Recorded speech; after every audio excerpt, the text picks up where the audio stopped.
What's up, everyone, and welcome to my channel. As promised, I wanted to show you the Phalaenopsis orchid that I have in semi-waterculture. The spike has now started to bloom. Look at how pretty these flowers are. It's a common color. It's like that purple. The only thing that I noticed about this, which is really kind of cool, I mean, aside from the color of the lip in there, it's just, let me see if I can get you to see it. It's like yellowish spotted and all that stuff. The other thing I really like about this one is the petals are outlined in white. It's really kind of cool. It's got this like white silhouette around it. So far, there are 8 buds on here, and there is a tip that could potentially, let me try to focus on there. Okay, there is a tip that could potentially extend. I don't know if it's going to yet, but so far, so good. The flowers are in good shape. This is old damage when it was dehydrated because, you know, I forget about some of these plants, which is not a good thing, but I'm being honest. So the leaves look good. It grew the 2 new leaves here before it decided to put out the spike. So in preparation of the spike, it definitely brought out some new leaves. And as I showed in the last video, the root system is incredible. Let me put them up to the light so you can see. Look at how insane these roots are. You can see the bottom roots are a little bit greenish because I just fed and watered this either yesterday or the day before. Got some new aerials coming out, really healthy. What I've been feeding this is unconventional. Again, it's just what I do. I'm not telling anybody to do it, but I mix a very weak green tea in the water, and I add that in for the tannic acid and nitrogen, calcium, whatever else is in the green tea. And apparently it seems to be doing well for the plant now. I always would give it orchid fertilizer, usually 10-10-10, but the tea really gave it a boost. So I continued doing that for a while. One thing I did notice that I didn't notice the first time because it was stuck in with the roots, and I'm kind of sad that I didn't notice it. I really should have examined it. I should have examined this plant a lot better before I did the first video, which was the last video on this plant, there is another secondary spike that I had to pull out from the roots. It was all caught up in the roots, so I lost the buds that were on the tip. I don't know if it's going to extend. It looks like it might. You can see that little bud right there. So there is a chance that it can extend and I'll get another spike. So that'll be 2 spikes this season. But yeah, so I really should pay more attention. I really should examine these roots. Pretty soon I'm assuming I'm gonna have to repot this or revase it because there isn't as much room as I would like in there, but this plant seems to love being root bound in its vase. So yeah. So again, just to summarize, this is semi-waterculture, which means I don't do the typical semi-waterculture, to be honest with you. I don't fill it all the way up for 2 days and then leave it dry for 5. That's usually what people typically do when they're doing semi-waterculture.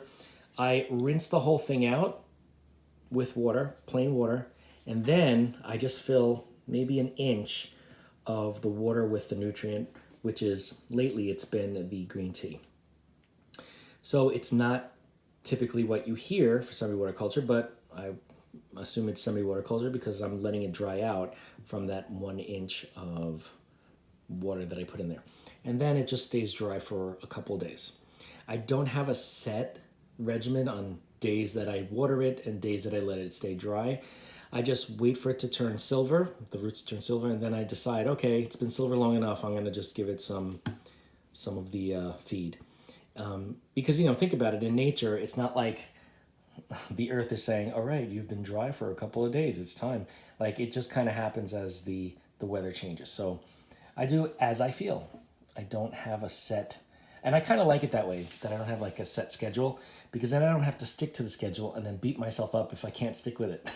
As long as the plant is doing well, which as you can see it is, I'm doing something right. So yes, the newer leaves are nice and leathery and supple. The older leaves obviously show the damage that they had when I originally got this orchid a year or two ago. I can't remember how long it's been, but this one was on clearance and no flower, so I didn't know what to expect. But yeah, we got it back and it's doing well. So that is the first subject of this video. The next is I got a new orchid, guys. I did. Not one that you're probably expecting, but it is a jewel orchid.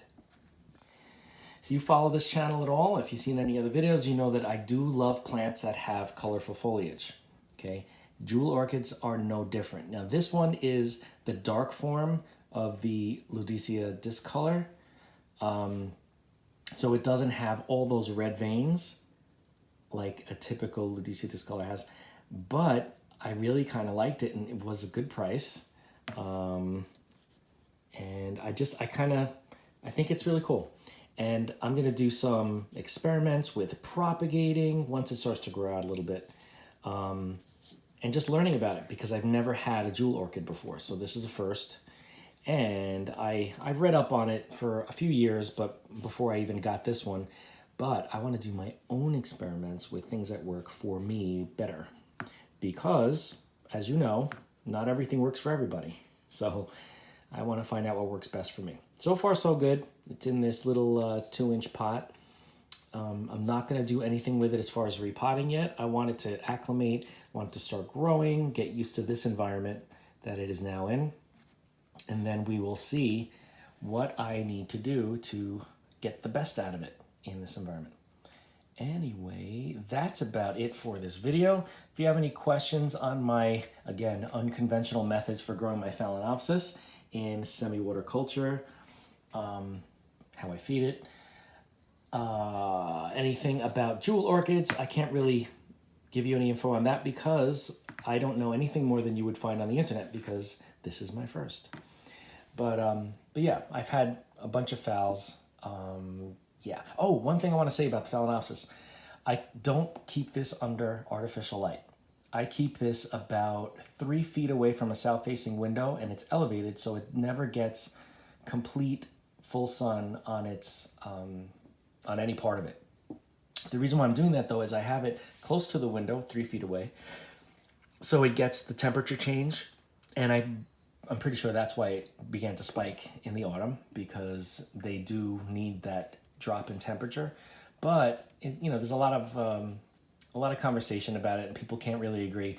I also want to keep it on a natural light cycle in case that also changes and helps you know, the plant spike. A lot of people say no, it's just the temperature. Some people say it's the temperature and the amount of daylight hours. So just to be on the safe side, I've been keeping it only getting natural light that changes with the seasons. And whether it's just the temperature or both the temperature and the light, it worked because I got this to bloom.